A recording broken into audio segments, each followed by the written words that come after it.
Mari kita satukan hati kita sekali lagi.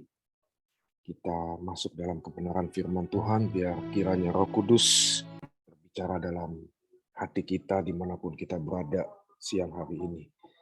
Kami bersyukur buat siang hari ini Tuhan. Terima kasih buat waktu, buat kesempatan, buat setiap hati kami yang boleh kami sediakan hari ini di tengah-tengah istirahat kami dalam melakukan aktivitas kegiatan pekerjaan kami. Kami rindu sekali lagi bertemu dengan pribadi-Mu lewat kebenaran firman. Kami sudah memuji, kami sudah menyembah, kami sudah menyenangkan hati-Mu ya Tuhan. Saatnya kami mau duduk diam mendengarkan kebenaran firman-Mu. Berbicaralah bagi kami semua. Kami rindu belajar sesuatu siang hari ini dalam waktu yang singkat ini, supaya karakter kami semakin hari menjadi serupa dan segambar dalam hidup setiap kami Tuhan. Sebab Engkaulah yang termanis dalam hidup kami, tujuan kami ikut Tuhan, menjadi murid Tuhan adalah menjadi serupa dan segambar dengan Engkau Tuhan. Ajari kami terus, bukakan pengertian-pengertian baru dalam firman-Mu, biar pewahyuan yang berasal daripada sorga itu, roh hikmat yang berasal daripada sorga itu, turun ke atas kami semua siang hari ini. Apa yang hamba ketahui tidak ada artinya tanpa pengurapan yang berasal daripada Roh Kudus. Oleh sebab itu Roh Kudus urapi sekali lagi mulut bibirku, supaya apa yang keluar dari mulut bibir hamba-Mu ini benar-benar merupakan isi hati-Mu dan dapat ditangkap bagi kami semua jemaat PD Ribka. Terima kasih Tuhan Yesus, kami mau siapkan hati kami, telinga kami untuk duduk diam mendengarkan kebenaran firman-Mu. Hanya di dalam nama Tuhan Yesus Kristus kami alaskan doa kami. Yang percaya dengan saya sama-sama katakan, amin, amin, amin. Shalom semuanya, apa kabar? Senang bisa berjumpa walaupun masih via Zoom, tapi tidak masalah dimanapun kita berada, Tuhan tetap ada bersama-sama dengan kita. Dia tidak dibatasi oleh ruang dan juga waktu. Buka hati kita, tentu saya khotbah siang hari ini bukan merasa paling benar, paling pintar, enggak. Percayalah saya tidak punya spirit demikian. Saya juga bukan seorang motivator, saudara. Saya seorang hamba Tuhan, sebab beda motivator sama hamba Tuhan itu beda, saudaraku. Baik, siang hari ini dari tadi malam saya berdoa, Tuhan saya harus khotbah apa ini di PD Ribka. Bukannya karena nggak ada materi atau apa, saudara. Tapi Tuhan taruh sesuatu dalam hati saya mengenai childish, kekanak-kanakan. Kalau saudara suka dengan judul khotbah kita siang hari ini adalah meninggalkan kekanak-kanakan. Meninggalkan kekanak-kanakan. Apa judul khotbah kita siang hari ini? Meninggalkan kekanak-kanakan. 1 Korintus pasalnya ke-13, ayatnya yang ke-11. 1 Korintus pasalnya ke-13, ayatnya yang ke-11. Haleluya. 1 Korintus pasalnya ke-13, ayatnya ke-11, sudah dapat? Saya akan baca buat saudara, saudara boleh simak Alkitab saudara. Alkitab berkata begini, saudara. Ketika aku kanak-kanak, aku berkata-kata seperti kanak-kanak.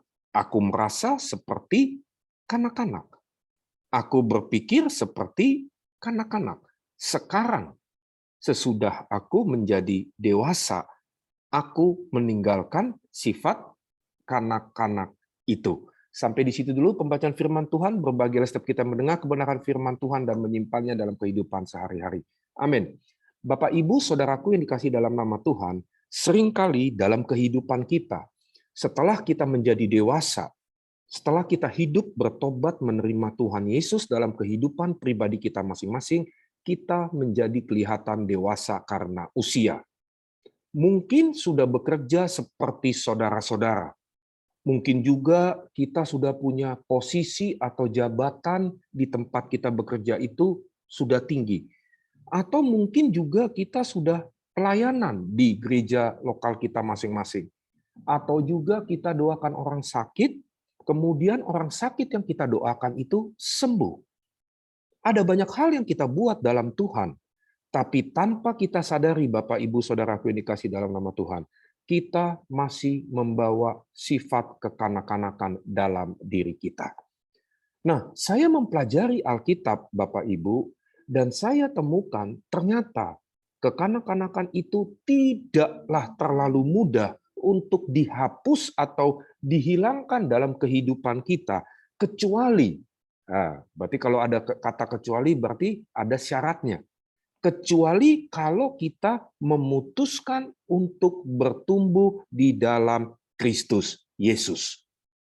Yang setuju dengan saya, katakan amin dulu. Nah, suatu kali, saudara, Tuhan Yesus mengajarkan kepada murid-muridnya dalam Matius pasalnya ke-18, supaya mereka, murid-murid Yesus itu menjadi seperti anak kecil. Judul khotbah kita siang hari ini adalah meninggalkan sifat kekanak-kanakan. Sepertinya di dalamnya ada sebuah kontradiksi antara ajaran Tuhan Yesus kepada murid-muridnya dengan judul khotbah kita siang hari ini. Nah, saya akan beritahu sama saudara, letak perbedaannya adalah sifat dan sikap. Saya ulangi, letak perbedaannya adalah sifat dan sikap. Setuju dengan saya? Kita harus meninggalkan sifat kekanak-kanakan, tapi di satu sisi kita juga harus mempertahankan sikap seperti seorang anak kecil. Sebab mengapa, saudara? Sebab Alkitab mencatat, jika kita tidak menjadi seperti seorang anak kecil, maka kita tidak akan masuk ke dalam kerajaan sorga. Paham ya? Sampai di sini, saudara. Letak perbedaannya adalah sifat dan sikap. Kita harus meninggalkan sifat kekanak-kanakan dalam diri kita, tapi di satu sisi kita juga harus mempertahankan sikap seperti seorang anak kecil. Sebab mengapa sekali lagi? Sebab Alkitab mencatat, jika kita tidak bertobat dan menjadi seperti seorang anak kecil, maka kita tidak akan masuk ke dalam kerajaan surga. Saya akan baca sekali lagi dalam 1 Korintus pasalnya ke-13 ayatnya ke-11 tadi. Tolong disimak baik-baik, saudara. Alkitab berkata, ketika aku kanak-kanak, aku berkata-kata seperti kanak-kanak, aku merasa seperti kanak-kanak, aku berpikir seperti kanak-kanak. Sekarang, sesudah aku menjadi dewasa, aku meninggalkan sifat kanak-kanak itu. Nah, tolong dengar saya baik-baik, saudara. Kekanak-kanakan ternyata bukanlah usia. Tapi dalam Alkitab kekanak-kanakan itu adalah sifat atau karakter atau keadaan yang ada di dalam diri setiap kita. Dan sifat kekanak-kanakan ini, tahukah saudara, itu berhubungan dengan perbuatan. What you do, apa yang kita kerjakan. Dan ini berbicara mengenai manifestasi. Tolong dengar ini, saudaraku yang dikasih dalam nama Tuhan. Tindakan kita itu sangat dipengaruhi oleh karakter kita. Setuju dengan saya? Saudara dan saya, kita bertindak itu berdasarkan karakter kita. Dan karakter kita itu terbentuk karena sistem pola pikir yang berubah. Mengerti maksudnya? Karakter kita itu berpengaruh pada tindakan kita. Dan tindakan kita itu sangat dipengaruhi oleh sistem berpikir kita. Kalau sistem berpikir kita ini atau cara berpikir kita ini tidak berubah, saudaraku, maka tindakan kita juga tidak berubah. Itu jelas, saudara.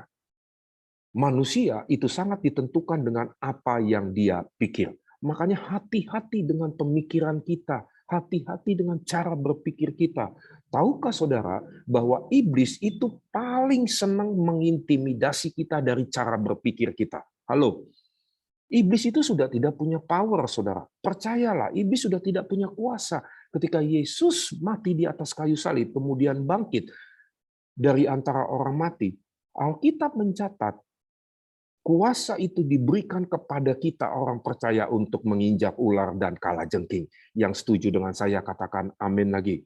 Iblis sudah tidak punya kuasa. Dia itu seperti singa ompong, saudaraku, yang mengaum seperti singa ompong. Makanya dia sering mengintimidasi kita, orang percaya, dari cara berpikir kita.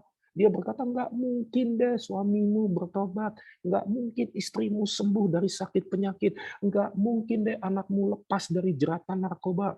Tapi hari ini sebagai hamba Allah, dengan segala kerendahan hati, saya mau beritahu buat saudara, Bagi Tuhan tidak ada perkara yang mustahil. Amin, saudaraku. Hati-hati dengan cara berpikir kita. Makanya penulis Amsal berkata, as a man think that he is. Seperti yang dipikirkan seseorang, demikianlah dirinya. Kalau saudara berpikir curi dalam hidup ini, maka saudara adalah pancuri, kata orang Manado. Kalau saudara berpikir korupsi dalam hidup ini, maka saudara adalah koruptor. Manusia itu sangat ditentukan dengan apa yang dia pikir. Berpikirlah positif, saudara, maka tindakan kita juga akan positif. Nah, Alkitab mengatakan, saudara, bahwa kekanak-kanakan tadi itu masih bisa berdiam dalam diri siapapun. Halo. Sifat kekanak-kanakan itu masih bisa berdiam dalam diri saudara ataupun dalam diri saya. Itu mungkin banget, saudara. Untuk itu, hendaklah kita memperhatikan dengan seksama bagaimana kita hidup di hadapan Tuhan. Buka dengan saya Efesus pasal yang kelima, saudara. Ayatnya yang ke-17.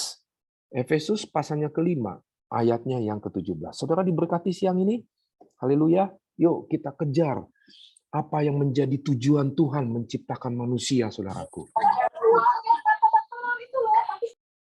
Alkitab berkata bahwa manusia diciptakan oleh Tuhan itu serupa dan segambar dengan Allah. Saya sudah khotbahkan kalau tidak salah onsite, serupa dan waktu saudara kita masih ibadah onsite. Serupa dan segambar dengan Allah bukan berarti wajahnya Allah mirip muka kita. Serupa dan segambar bukan berarti muka kita mirip wajahnya Tuhan. Bukan. Serupa dan segambar dengan Allah itu diambil dari bahasa aslinya adalah selem dan demut. Ya, bahwa manusia diciptakan dengan sebuah kualitas dan gaya hidup serupa dengan Tuhan. Kalau manusia serupa dan segambar dengan Tuhan, saudaraku, maka manusia itu bisa memerintah dan berkuasa atas seluruh ciptaannya.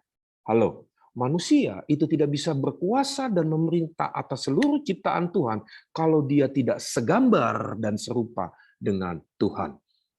Berarti serupa dan segambar dengan Tuhan itu artinya apa? Kualitas kita itu hampir sama loh dengan Tuhan. Ingat Mazmur pasalnya ke-8, saya juga sudah khotbahkan kalau nggak salah buat saudara.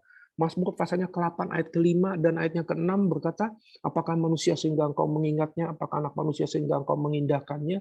Namun engkau telah membuatnya hampir sama seperti Allah. Haleluya. Kita ini diciptakan hampir sama loh Pak, Bu, dengan Tuhan. Enggak sama, hampir sama. Iya dong, kalau sama berarti manusia, kita Tuhan. Tapi Alkitab katakan hampir sama dengan Tuhan. Enggak main-main, saudara. Makanya begini, saudara. Derajatnya manusia, tingkatnya manusia, itu lebih tinggi daripada malaikat. Yang setuju dengan saya katakan amin.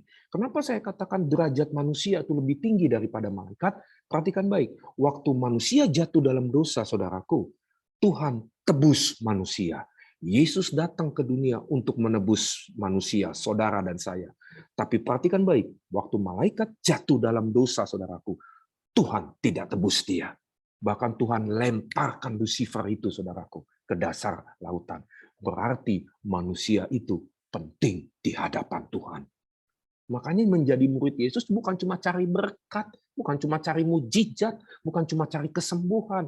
Ada hal-hal yang esensi yang perlu kita kejar dalam pengiringan kita menjadi murid Yesus.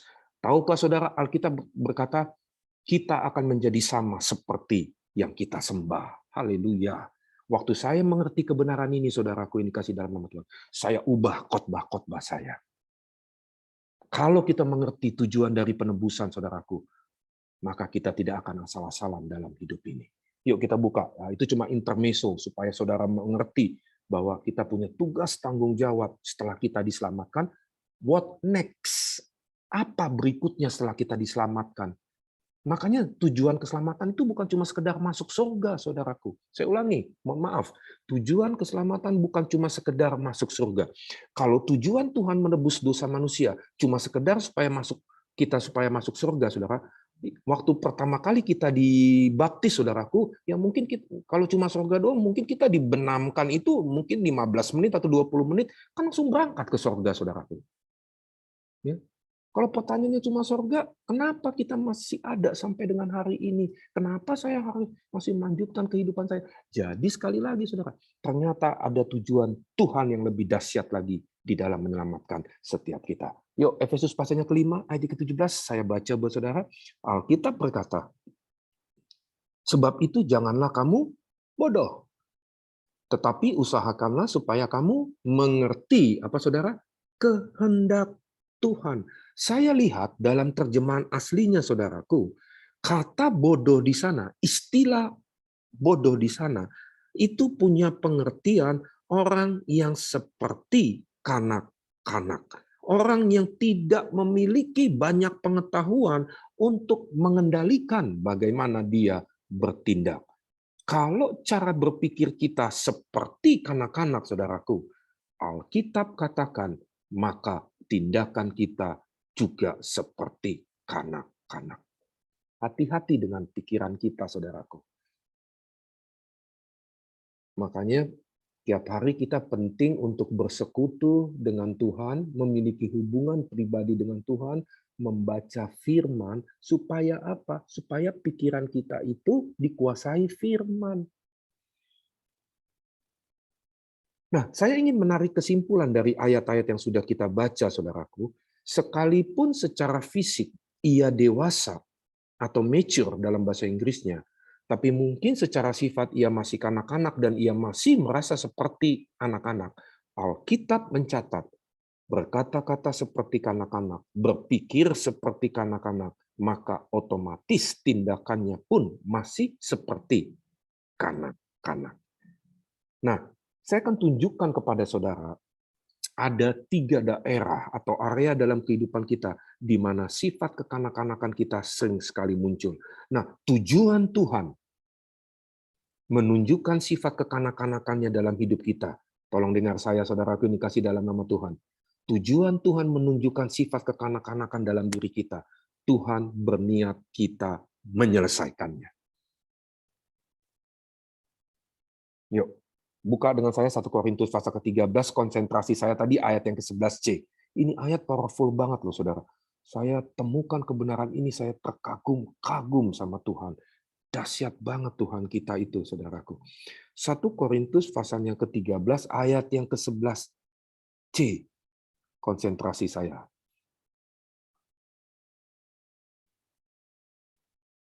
Oke, saya baca buat saudara ayat yang ke-11C. Alkitab berkata begini, sekarang sesudah aku menjadi, apa saudaraku? Dewasa. Aku dikatakan apa saudara di situ? Dikatakan apa? Aku meninggalkan sifat kanak-kanak itu.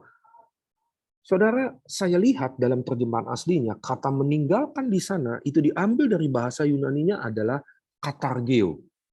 Searching ya, saudara ya.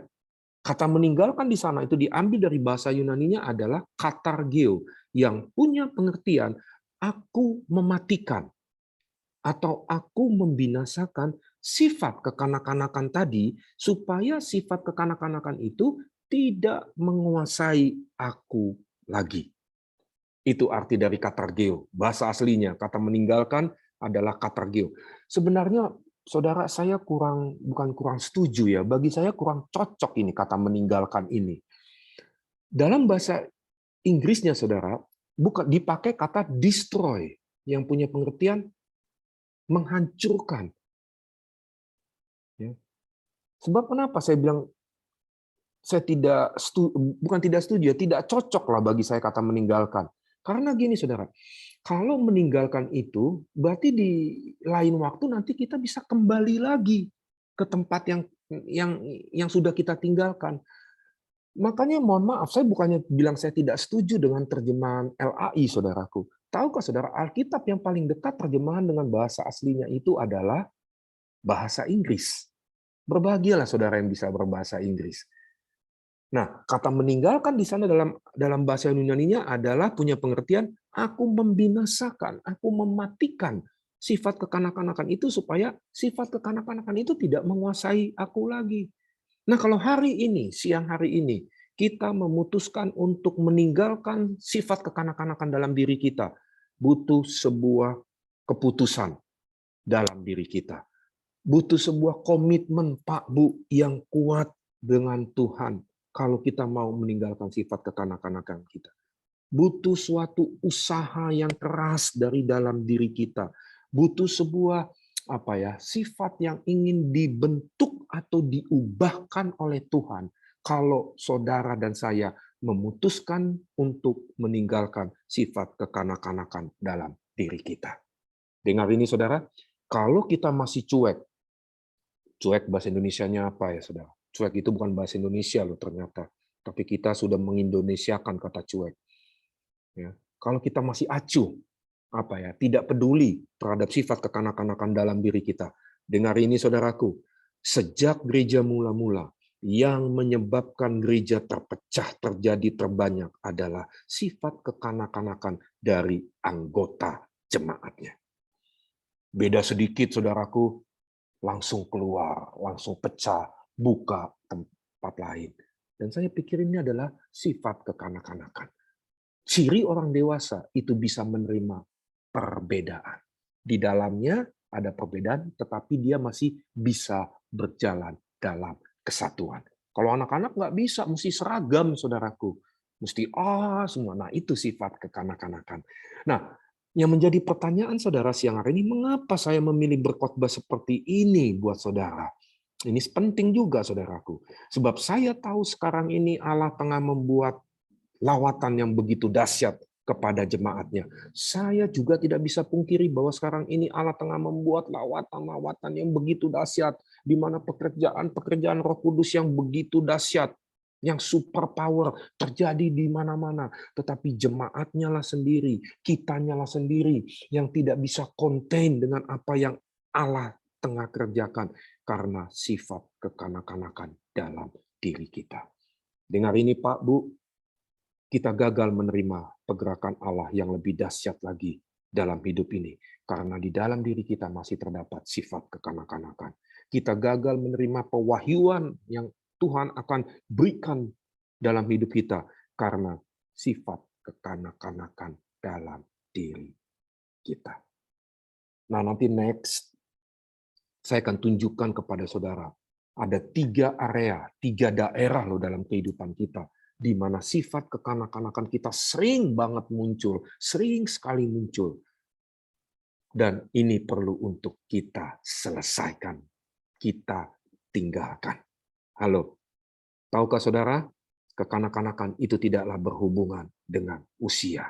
Saya tutup khotbah saya dengan sebuah statement. Menjadi tua itu otomatis. Tapi menjadi dewasa itu adalah sebuah pilihan. Amin. Pilihan ada di tangan kita. Apakah kita mau bertumbuh menjadi Kristen-Kristen dewasa, anak-anak Tuhan yang dewasa dalam kehidupan pribadi kita. Ketika masalah datang dalam kehidupan kita, saudaraku, kita akan hadapi. Sebab ciri orang dewasa adalah masalah datang dalam kehidupannya. Dia akan hadapi. Dia nggak lari, dia nggak sembunyi. Dia akan hadapi, tapi tanpa reaksi yang berlebihan. Tahukah saudara, salah satu ciri kekanak-kanakan adalah ketika sesuatu datang dalam kehidupannya, ketika problem datang dalam kehidupannya, dia akan bereaksi secara berlebihan. Makanya tadi istilah orang bodoh di sana adalah orang yang tidak memiliki banyak pengetahuan untuk mengendalikan bagaimana dia bertindak. Next, saya akan tunjukkan kepada saudara, sebab kalau kita lanjutkan tidak bakal selesai, kita harus tertib dengan waktu. Next, saya akan tunjukkan kepada saudara ada 3 daerah dalam kehidupan kita di mana sifat kekanak-kanakan kita sering sekali muncul. Nah, tujuan Tuhan menunjukkan sifat kekanak-kanakan dalam diri kita, sekali lagi, Tuhan mau kita meninggalkan sifat kekanak-kanakan dalam diri kita masing-masing. Amin. Tuhan Yesus memberkati. Mungkin ada pertanyaan, saya kasih waktu 1 atau 2 menit. Boleh ya, Bu? supaya kita bisa discuss sebelum saya serahkan kepada pemimpin pujian. Mungkin ada pertanyaan, silakan kita bahas bersama-sama. Pak John Purba, mungkin ada pertanyaan? Nah, nggak apa-apa, bertanyalah, sebab saya ahlinya menjawab pertanyaan yang gampang. Jadi bertanyalah yang gampang-gampang saja maksudnya, saudara. Yang berhubungan dengan kekanak-kanakan ini tentunya, saudara. Ya. Usia pertobatan juga tidak menjamin kedewasaan kita, saudaraku. Ada orang yang sudah melayani Tuhan, pelayanan mimbar loh, saudaraku. Tapi sifatnya masih kekanak-kanakan. Banyak saya temukan, saudaraku. Ada? Jelas ya. Next saya akan lanjutkan khotbah saya dengan menunjukkan 3 daerah dalam hidup kita di mana sifat kekanak-kanakan kita sering sekali muncul. Kalau tidak ada, kita nggak ada ya?